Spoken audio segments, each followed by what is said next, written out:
Haliburton fakes, drives, back up top, McConnell. Top and aggressive, goes inside, blocked by Holmgren. Rejects it out of bounds, still Pacer ball. Excellent defensive play. Look to run. Williams. Nice feed, and Holmgren throws it down. And turning this team over. They're just collectively playing excellent defense and finishing with the defensive rebound. Williams steps back. Three-pointers good from Williams, his second three. It's a 21-point lead. Thank you! Talk about a response made by the Thunder. Now the Thunder-Pacers series is tied up at 1 apiece as the series will head to Indiana for the next 2 games. This is Sports Guy talking that you guys are watching and listening to. I am Dustin Tran, your host, as I am here today to talk about the Thunder returning to their dominant ways in Game 2 of the NBA Finals. The Thunder were able to beat the Pacers by 16 points in Game 2. Shai Gilgeous-Alexander led the way for the Thunder in points as he scored 34 points against an underrated Pacers defense. Before I say anything else, though, I want to present you guys with the topic question. So, here it is. Were you impressed with the Thunder's blowout win in Game 2 of the NBA Finals? Absolutely. Is this even a real question? The Indiana Pacers absolutely got wiped off the floor in Game 2, and the Thunder's second quarter run was a big reason why that occurred. The Thunder bench was the difference in this ball game. Obviously, the Indiana Pacers bench did not play well in Game 2, while the Thunder bench played excellent in Game 2. Quite frankly, that was all she needed to roll. It was the difference in the ball game. That's why the Thunder were able to win this game by 16 points. Obviously, Tyrese Haliburton did not have a good game too, and that is because the Thunder's elite defense showed up. There's a reason why we call the OKC defense one of the best defenses in NBA history. Their perimeter defense is at an elite level. They steal the basketball at a high level. They block shots at a high level. And even when they don't force turnovers or block shots, they have to work really hard to score baskets. I remember early in the first quarter, the Indiana Pacers could only hit contested threes. Whenever they tried to drive into the paint, the OKC defense blocked shots. That's why I showed you guys that clip of Chet Holmgren blocking a shot earlier in that ball game. It set the tone early in the game that, hey, we're the more physical team. We're going to be getting after it, and we're going to send a message that not only are we going to win Game 2, we're going to win Game 2 with conviction. I was very satisfied with the Thunder's game plan in Game 2. I was really hoping the Thunder were going to play to win basketball games. I did not want the OKC Thunder to not lose a basketball game. What I mean by that statement is that the Thunder had to go out there with aggression in Game 2 and just, quite frankly, play ball without having to worry about, oh, let me go ahead and relax after we're up by X amount of points. The OKC Thunder kept their foot on the gas pedal, and guess what? They were able to blow out the Indiana Pacers. When you compare the rosters between the Pacers and Thunder, the Thunder should theoretically be able to blow out the Pacers in every single game. The Thunder are truly that good. It's not me dissing on the Indiana Pacers. This is me raving about the greatness of OKC's roster. When you watch Shai Gilgeous-Alexander play, he's absolutely special to watch. I know a lot of people like to call him a foul baiter, but guess what? Shai Gilgeous-Alexander has not had to rely on being a foul baiter in the NBA Finals. He's getting his points the ethical way. Shai Gilgeous-Alexander has scored 72 points in 2 games. Obviously, Shai Gilgeous-Alexander has been playing at a special level. If the Thunder go on to win the NBA Finals, Shai Gilgeous-Alexander is going to win the MVP award. I'm so glad to see Shai Gilgeous-Alexander proving his biggest doubters the wrong thing, because a lot of people say he didn't deserve the MVP award. Well, guess what? Shai Gilgeous-Alexander is justifying why he was voted the MVP, unlike certain MVPs in the past. Shai Gilgeous-Alexander certainly earned his. I also want to show you guys this clip of Shai Gilgeous-Alexander answering some questions from Jorge Sedano after Game 2. Obviously, he talked about the adjustments that were made for the Thunder, and he explained why the Thunder were so successful in Game 2. I loved most of his answers. Roll the film. You showed a ton of resilience again tonight. What was different? Yeah, we just used the opportunity to get better.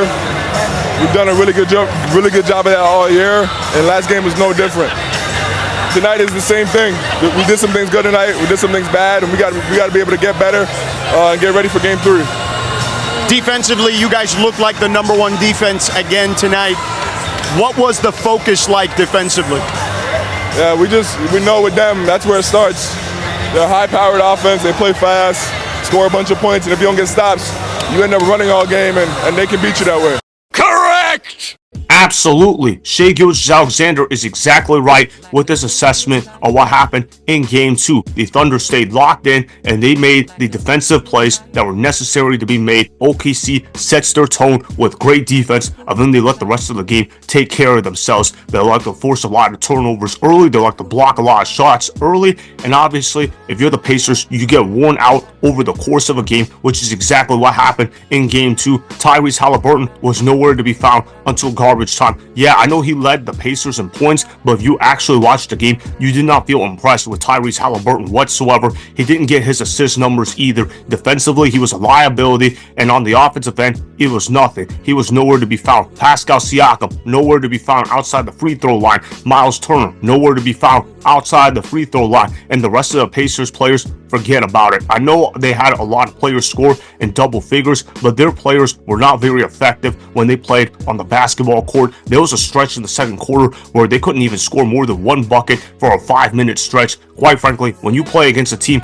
as good as the OKC Thunder, you're not going to win those kind of games 9 times out of 10. I know the Pacers had that miracle Game 1 victory, but that was a mirage. Obviously, the OKC Thunder, they're going to go on and win the NBA Finals. In fact, I expect the OKC Thunder to win Game 3 at Indiana. Do I think it's going to be a massive blowout? Not necessarily. I do respect the Pacers. I believe the Pacers are one of the better teams at home, so I believe they're going to put a fight at Indiana. But ultimately, OKC's roster is just too good compared to Indiana's roster. Tyrese Haliburton is a good player. Meanwhile, Shai Gilgeous-Alexander is having a historic season. Shai Gilgeous-Alexander is going to continue being an absolute baller. And even if Shai Gilgeous-Alexander, for some odd reason, has an off night, they can rely on other players to get the job done. They've got Jalen Williams. They've got Chet Holmgren. They've got Alex Caruso. They got Aaron Wiggins. They got Lou Dort. They got Case and Walls. They got Hartenstein. And they got a plethora of other players they can rely on. This OKC roster is deep. They're too dominant in general. And obviously, their defense is going to continue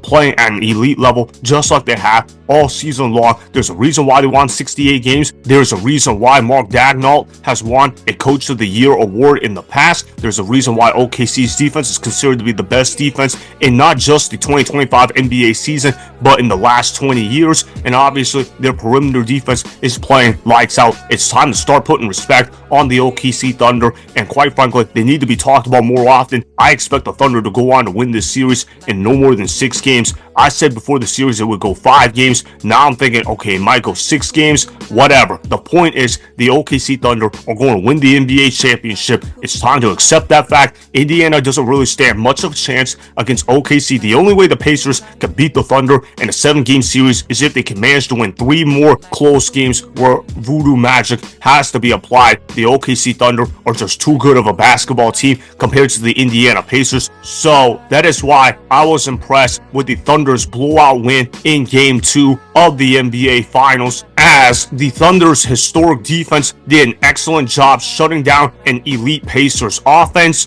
Remember, go ahead and subscribe to Sports Guy Talking, like the video, and please comment down below. If you guys do that, I'm going to shout you guys out in my Instagram story every Monday. That will be for the @DustinNashTran Instagram account. Make sure to follow me on Instagram @DustinNashTran and at Sports Guy Talking.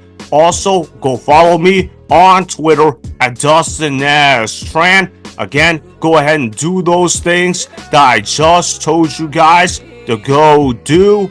Hopefully, you guys enjoyed the content that was just produced. Peace out. I hope you enjoyed that video. Want more Sports Guy Talking, the home of great sports content? Make sure you click that subscribe button to get the latest from Sports Guy Talking. Go ahead and like the video, comment down below, Check the description box on the video in order to follow my Instagram and Twitter. Also, be sure to check out more of the best clips from the YouTube channel, Sports Guy Talking.